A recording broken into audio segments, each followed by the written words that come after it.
नमस्कार, India news में आपका स्वागत है। मैं हूं प्रीति विश्वास। तो आइए जानते हैं आज का दिन आपके लिए कैसा होगा। वैदिक ज्योतिष शास्त्र में कुल 12 राशियों का वर्णन किया गया है। हर राशि का स्वामी ग्रह होता है। ग्रह नक्षत्रों के चाल से राशिफल का आकलन किया जाता है। आज 30 अक्टूबर 2023 दिन सोमवार है और सोमवार का दिन महादेव जी की पूजा उपासना के लिए समर्पित होता है। तो चलिए जानते हैं आज के दिन किन राशि वालों को होगा लाभ और किन राशि वालों को रहना होगा आज के दिन सावधान। मेष राशि, नौकरी करने वाले जातकों की बात करें तो आज किसी भी तरह के वाद विवाद से आपको दूर रहना, अन्यथा आप किसी भी झगड़े में पड़ सकते हैं और आप अपनी वाणी पर भी नियंत्रण रखें। आपकी आपसी बातचीत में बात बिगड़ सकती है जिसके कारण आप परेशान हो सकते हैं। वृषभ राशि, आज आपका किसी से मतभेद होने के संकेत हैं जिसके कारण आपका झगड़ा हो सकता है। थोड़ा संभल कर रहना है वरना मानसिक तनाव से आप परेशान हो सकते हैं।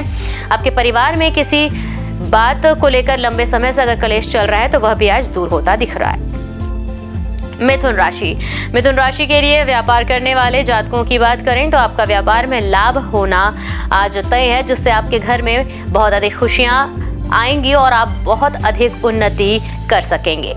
आपके सहयोगी भी इस काम में आपका पूरा साथ देंगे। कर्क राशि, कर्क राशि के जातक जो हैं व्यापार करने वाले उन जातकों के लिए आज का दिन मिला जुला रहेगा। न ही आपके व्यापार में बहुत अधिक लाभ होगा न ही बहुत अधिक हानि। सामान्य तरीके से आपका व्यापार चलता रहेगा जैसा वह चल रहा था पहले भी। अधिक मुनाफे के लिए उपाय या कोई पाठ करा सकते हैं। सिंह राशि, सिंह राशि के जातकों के लिए आज का दिन थोड़ा सा परेशानी वाला हो सकता है। आज किसी बात को लेकर आपको मानसिक तनाव होने की संभावना है। अपने स्वास्थ्य का भी विशेष रूप से आपको ध्यान रखना है। कन्या राशि, बिजनेस करने वाले जातकों के लिए थोड़ा सा परेशानी भरा दिन आज हो सकता है और आपके सहयोगी जो हैं वो आपसे बिजनेस में रुपये या पैसे का गबन कर सकते हैं या किसी प्रकार की धांधली हो सकती है। इसलिए आप अपने सहयोगियों पर भी सोच समझकर विश्वास रखें और निगरानी रखें। तुला राशि, तुला राशि के लिए आज जो लोग व्यापार कर रहे हैं उनको किसी काम के सिलसिले में कोई लंबी यात्रा पर जाना पड़ सकता है और यह यात्रा आपके लिए बहुत ही अधिक फलदायी रहेगी। जी हाँ, आपको अपने व्यापार से संबंधित कोई भी बड़ा प्रोजेक्ट हाथ लगने के पूरे आसार हैं जिसे पूरा करने में आप बहुत अधिक मेहनत करेंगे तभी सफलता मिलेगी। वृश्चिक राशि, वृश्चिक राशि वालों के लिए परिवार के लोग आज आपका पूरा सहयोग करने वाले हैं। वैवाहिक जीवन की बात करें तो आपका वैवाहिक जीवन भी बहुत अधिक रोमांचित रहेगा और अपने जीवन साथी के साथ आप किसी खरीद बिक्री या फिर पार्टी आयोजन में जा सकते हैं। धनुराशि, धनुराशि के लिए व्यापार करने वाले जो जातक हैं उनको ज्यादा कोई बात करे या कल आपको उसके व्यापार में किसी प्रकार का मानसिक तनाव झेलना पड़ सकता है जिसके कारण आप बहुत अधिक परेशान हो सकते हैं। घर में किसी भी माहौल को ठीक करने के लिए बहुत अधिक मेहनत करनी पड़ेगी और जिसके कारण आप परेशानी में रहेंगे। मकर राशि, मकर राशि के जातकों के लिए व्यापार करने वाले जो लोग हैं, जो जातक हैं, उन्हें आज अपने व्यापार के काम के सिलसिले में शहर से बाहर जाना पड़ सकता है जहां आपको कोई भी बड़ा प्रोजेक्ट मिल सकता है। बामुश्किल आपको घर से जब निकलें तो माँ पिता जी का आशीर्वाद लेकर निकले, सफलता जरूर मिलेगी। कुंभ राशि, आर्थिक परेशानी होने के संकेत हैं। रुपए पैसे से भी आप थोड़े तंगी का सामना करना पड़ सकता है आपको, इसलिए आप थोड़ा हाथ खींच कर चलें तो व्यर्थ के खर्चों पर भी रोक लगाएं। आपके परिवार में तभी शांति बन रह सकती है। मीन राशि, मीन राशि के लिए आज परिवार में किसी प्रकार का कोई मांगलिक कार्यक्रम का आयोजन हो सकता है जिसमें आप भी शामिल होंगे। आपके घर में बहुत सारे अतिथियों का आगमन भी होगा और आपका दिन उनकी ही आवभगत करने में व्यतीत होगा। शाम के समय आपको थकावट महसूस हो सकती है। ज्योतिष शास्त्र की एक शाखा अंक शास्त्र के जरिए बिना जन्म कुंडली के भी भूत भविष्य और वर्तमान जाना जा सकता है। गणित के अंकों से आप जान सकते हैं कि आपका आने वाला समय कैसा रहेगा और आपका जीवन कैसा रहेगा, किससे आपकी मित्रता होगी, किस व्यक्ति से आपकी शत्रुता। साथ ही आप और भी बहुत कुछ जान सकते हैं। और अंक शास्त्र के जरिए चलिए जानते हैं कि आज का दिन कैसा भाग्य लेकर आ रहा है। मूलांक एक के जातकों के लिए आज का जो अंक राशि है वो क्या कहता है कि लंबे समय से रुके हुए काम जो है आज वो पूरे होंगे और आपके पिता आपको व्यापार के जटिल मुद्दों के लिए कुछ लाभदायक सलाह देंगे। आज कुछ प्रभावशाली लोगों के साथ मुलाकात हो सकती है। उपाय के तौर पर तांबे के बर्तन मंदिर में दान करें। मूलांक दो के जातकों के लिए आज आर्थिक स्थिति से मजबूती लेकर के आ रहा है। माता के साथ आज आपका अच्छा तालमेल दिखाई देगा और परिवार के साथ अच्छा समय भी बिताने का मौका मिलेगा। उपाय रात्रि में दूध का सेवन करें। मूलांक 3 के जातकों के लिए आज किसी महत्वपूर्ण मुद्दे में निर्णय लेने में आपके घर में अनुभवी सदस्य आपकी मदद करेंगे। कारोबार की बेहतरी के लिए नए अवसर मिलते दिख रहे हैं। उपाय के तौर पर विष्णु सहस्त्रनामम का पाठ करें। मूलांक 4 के जातकों के लिए आज कारोबार में साझेदार के साथ कुछ अनबन हो सकती है। तकनीकी शिक्षा प्राप्त कर रहे विद्यार्थियों के लिए आज का दिन उत्तम रहने वाला है और वे अपनी परीक्षा में भी अच्छे परिणाम प्राप्त करेंगे। आज उपाय के तौर पर सरस्वती माता की आराधना करें। मूलांक 5 के जातकों के लिए नौकरी कर रहे जो व्यक्ति हैं आज व्यापार में हाथ आजमा सकते हैं। अगर इसका विचार बन रहा है तो उत्तम रहेगा और कार्य क्षेत्र में किसी बड़े और नए प्रोजेक्ट की जिम्मेदारी मिलने की भी संभावना है। उपाय दांत फिटकरी से साफ करें। मूलांक 6 के जातकों के लिए आज का दिन जो है वो भौतिक सुखों की खरीदारी में पैसा खर्च कराने वाला। आपकी कुछ गुप्त बातें जो है वो जीवन साथी के साथ साझा करेंगे आज आप और पत्नी की खराब चल रही सेहत में सुधार होगा। उपाय के तौर पर गाय की सेवा करें। मूलांक 7 के जातकों के लिए धार्मिक कामों में आपकी रुचि बढ़ती आज दिख रही है और कार्य क्षेत्र में भी काम का भार ज्यादा होगा, जिसके कारण शाम तक शारीरिक और मानसिक रूप से खुद को थका हुआ महसूस कर सकते हैं। उपाय के तौर पर गणेश जी की पूजा करें। मूलांक 8 के जातकों के लिए आज का जो दिन है वह अपने क्रोध पर नियंत्रण रखने का है, वरना कोई बनाया जो काम है आपका बिगड़ सकता है। किसी करीबी रिश्तेदार की आर्थिक रूप से मदद करने का मौका आज आपको मिलेगा। ज्यादा मसालेदार भोजन खाने से पेट में कोई विकार उत्पन्न हो सकता है। उपाय के तौर पर शनिवार का व्रत रखें। मूलांक 9 के जातकों के लिए विद्यार्थियों को पढ़ाई के लिए कोई उपलब्धि आज मिल सकती है। बहुत दिनों से लंबित चल रहे किसी काम को भी आज पूरा करने में सफलता मिलेगी और कार्य क्षेत्र में आपकी मेहनत आपको लाभ दिलवाएगी। उपाय करें मीठा दान करके। आइए अब जानते हैं आज का पंचांग। हिंदू पंचांग के अनुसार अक्टूबर 30, 2023 सोमवार कार्तिक माह की कृष्ण पक्ष द्वितीया तिथि है। सूर्य और चंद्रमा का समय सूर्योदय सुबह 6:34 पर, सूर्यास्त शाम 5:46 पर, चंद्रोदय 30 अक्टूबर शाम 6:55 पर, चंद्रास्त 31 अक्टूबर सुबह 8:53 पर। तिथि कृष्ण पक्ष द्वितीया 29 अक्टूबर रात 11:53 से 30 अक्टूबर रात 10:23 तक। कृष्ण पक्ष तृतीया 30 अक्टूबर रात 10:23 से 31 अक्टूबर रात 9:30 तक। नक्षत्र कृत्तिका 30 अक्टूबर सुबह 4:42 से 31 अक्टूबर सुबह 4:01 तक। रोहिणी 31 अक्टूबर सुबह 4:01 से 1 नवंबर रात 3:58 तक। करण तैतिल 29 अक्टूबर रात 11:53 से 30 अक्टूबर सुबह 11:04 तक। गर 30 अक्टूबर सुबह 11:04 से 30 अक्टूबर रात 10:23 तक। वणिज 30 अक्टूबर रात 10:23 से 31 अक्टूबर सुबह 9:52 तक। योग व्यातिपात 29 अक्टूबर रात 8 बजे से 30 अक्टूबर शाम 5:33 तक। वरियान 30 अक्टूबर शाम 5:33 से 31 अक्टूबर शाम 3:33 तक।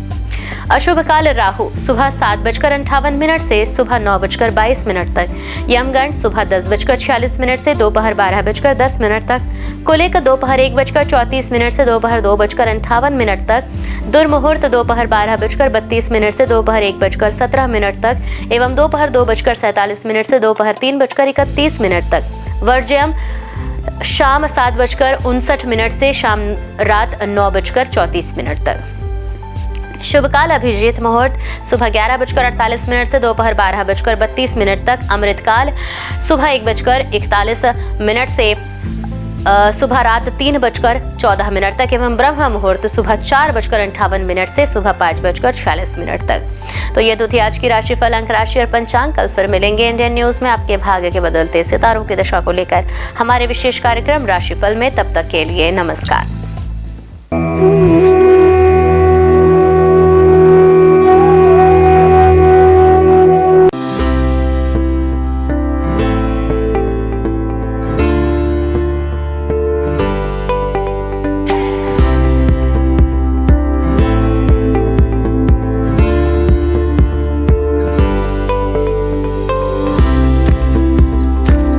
हिंदू धर्म में सोमवार का दिन भगवान शिव को समर्पित है।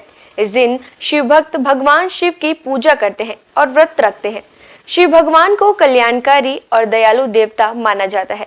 भगवान शिव की पूजा करने से जीवन में आने वाली सारी बाधाएं दूर हो जाती है। इसके साथ ही करियर में सफलता प्राप्त होती है और बिगड़े काम बन जाते हैं। हर कार्य में सफलता मिलती है। भगवान शिव को देवों के देव महादेव भी कहा जाता है। सोमवार का दिन शिव जी की पूजा करने से अच्छा फल प्राप्त होता है। इस दिन भगवान शिव की पूजा करते हैं। तो आइए जानते हैं सोमवार के दिन किस उपाय से आप भगवान शिव को प्रसन्न कर सकते हैं। हिंदू मान्यताओं के अनुसार सोमवार का दिन भगवान शिव को समर्पित है।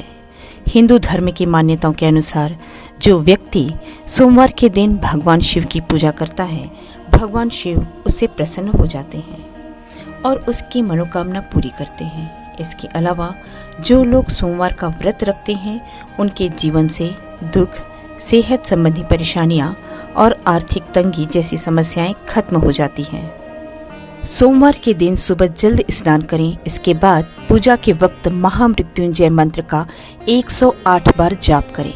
सोमवार के दिन सुबह शिव मंदिर में जाकर शिवलिंग पर दूध चढ़ाएं और साथ ही साथ ओम नमः शिवाय का जाप करते रहें। इसके अलावा सोमवार के दिन पूजा में बेलपत्र, अक्षत और फूलों का इस्तेमाल करना चाहिए। पूजा में पीले चंदन का इस्तेमाल करें। इसके साथ ही भगवान शंकर को प्रिय धतूरे का पुष्प, भांग, नागलिंग, बेलफल, श्रीफल भगवान शिव को समर्पित करें।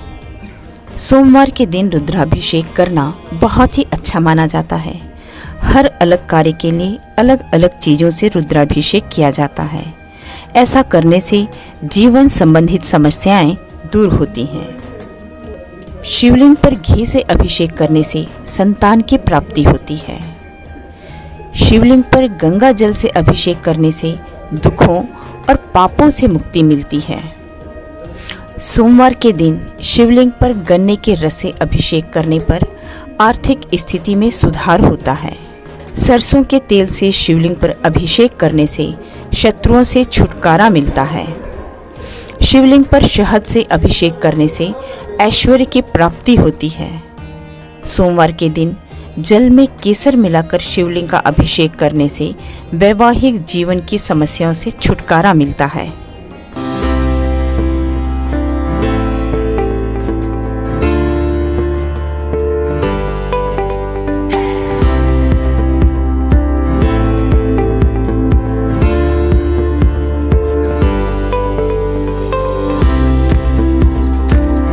सोमवार के दिन श्रद्धालुओं को किस प्रकार से भगवान शिव की पूजा अर्चना किया जाना चाहिए, चलिए जानते हैं। सोमवार के दिन शिव मंदिर में दीपदान करना बहुत ही शुभ माना जाता है। इस दिन शिव मंत्र ओम नमः शिवाय का 108 बार जाप करें। इस दिन कच्चे चावल में काले तिल मिलाकर दान करें। इससे पितृदोष दूर होते हैं। सोमवार के दिन सुबह के समय शिव मंदिर में रुद्राक्ष अर्पित करना बहुत ही शुभ माना जाता है। इससे वैवाहिक जीवन सुखमय रहता है। भगवान शिव की पूजा के वक्त हरा, लाल, सफ़ेद, केसरिया या पीले रंग के वस्त्र पहनना शुभ माना जाता है।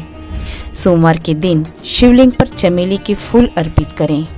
जिन लोगों का विवाह नहीं हो पा रहा है या विवाह में किसी तरह की समस्या आ रही है, तो उन्हें सोमवार के दिन सुबह जल्द उठकर स्नान आदि करने के बाद भगवान शिव की पूजा और उनका अभिषेक करना चाहिए। सोमवार की पूजा में कभी भी काले रंग के वस्त्र धारण करके ना बैठें। इसके साथ ही काले रंग के वस्त्रों का इस्तेमाल भी ना करें। भगवान शिव की पूजा में तुलसी पत्ते का प्रयोग नहीं करना चाहिए। आपको बता दें कि नारियल चढ़ाते वक्त इस बात का ध्यान रखें कि शिव जी को नारियल चढ़ाना शुभ होता है, लेकिन उन्हें नारियल का पानी कभी नहीं चढ़ाना चाहिए। शिव जी को हमेशा सूखा नारियल ही अर्पित करें।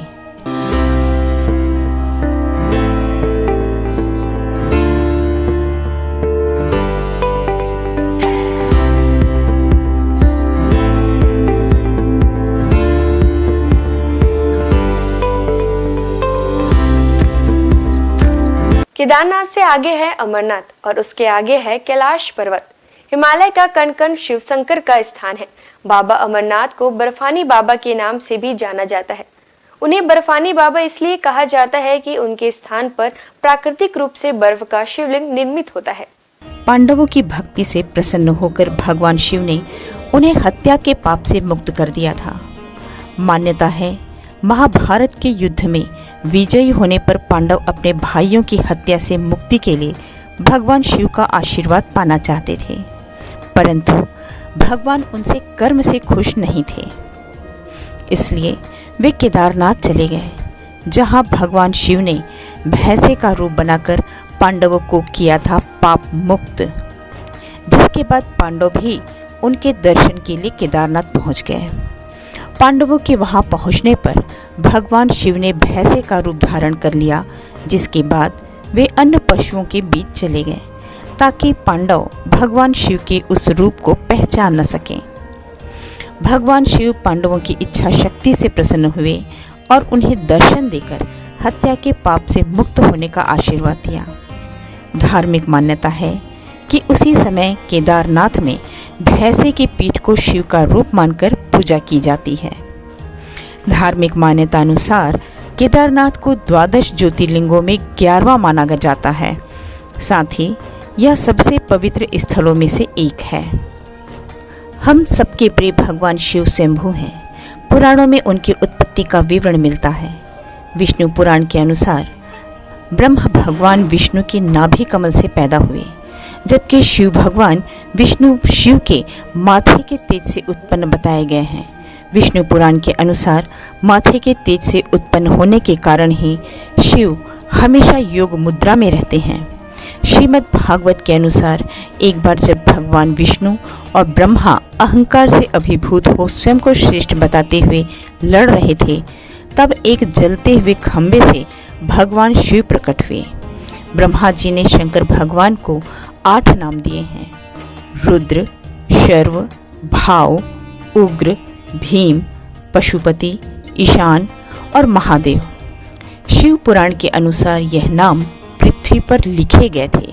सोमवार को अगर भगवान भोलेनाथ की पूरे समर्पण से आराधना की जाए तो वे अपने भक्तों के सारे कष्ट दूर कर देते हैं। भगवान शंकर का ना आदि है ना अंत है।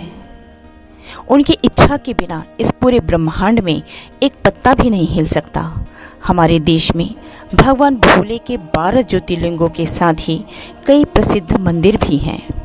इन मंदिरों के दर्शन मात्र से ही न सिर्फ भक्तों की हर मनोकामना पूरी हो जाती है, बल्कि मोक्ष के द्वार भी खुल जाते हैं। केदारनाथ धाम हिमालय की गोद में बसा भगवान भोलेनाथ का धाम केदारनाथ मंदिर 12 ज्योतिर्लिंगों में से एक माना जाता है। केदारनाथ धाम की स्थापना पांडव वंश के जन्मेजय द्वारा की गई थी। यह मंदिर कत्यूरी शैली में बना हुआ है। इस मंदिर के दर्शन मात्र के लिए कठिन यात्रा तय करनी पड़ती है। अमरनाथ धाम बाबा अमरनाथ की गुफा, जो कि बाबा बर्फानी के नाम से भी प्रसिद्ध है, यह भगवान शिव जी के प्रमुख धार्मिक स्थलों में से एक माना जाता है। काफ़ी दुर्गम रास्ता होने के बावजूद हर साल हजारों भक्त यहाँ दर्शन करने जाते हैं। अमरनाथ तीर्थों का तीर्थ कहलाता है। यहाँ शंकर जी ने माँ पार्वती को अमृत का रहस्य बताया था। महाकालेश्वर मंदिर उज्जैन में स्थित महाकालेश्वर का मंदिर भी 12 ज्योतिर्लिंगों में से एक माना गया है। बिना यहाँ दर्शन किए 12 ज्योतिर्लिंगों की यात्रा पूर्ण नहीं मानी जाती है। महाकालेश्वर मंदिर में लिंग स्वरूप भोलेनाथ की प्रतिमा दक्षिणामुखी है। मुरुदेश्वर शिव मंदिर भगवान शिव जी का यह मंदिर कर्नाटक में स्थित है। यह अरब सागर के तट पर है, जो कि मैंगलोर से लगभग 165 किलोमीटर दूरी पर स्थित है। यहाँ लगी शिव जी की मूर्ति विश्व की सबसे बड़ी मूर्ति मानी जाती है। काशी विश्वनाथ मंदिर।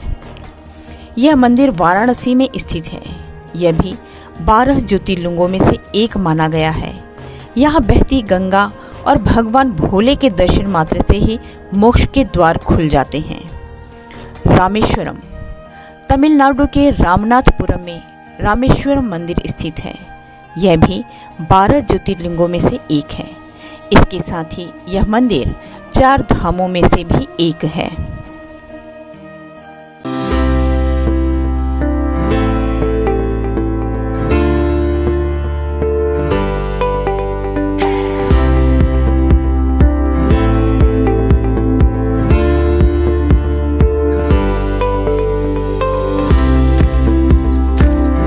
वैसे तो महादेव के पास कई अस्त्र शस्त्र मौजूद है, जिनमें से कुछ विशेष अस्त्रों के बारे में आइए जानते हैं। पिनाक धनुष। भगवान शिव का यह धनुष महाप्रलयकाली है। देवताओं के शिल्पी विश्वकर्मा ने स्वयं इसका निर्माण किया है। भगवान शिव ने इसी धनुष से त्रिपुरों का नाश किया था। तब से भोलेनाथ का एक नाम त्रिपुरारी भी है। बाद में भगवान शिव ने यह धनुष अपने परम भक्त राजा देवरात को सौंप दिया था। ये राजा जनक के पूर्वज थे। देवी सीता के स्वयंवर में भगवान श्री राम के हाथों से ये धनुष भंग हो गया था।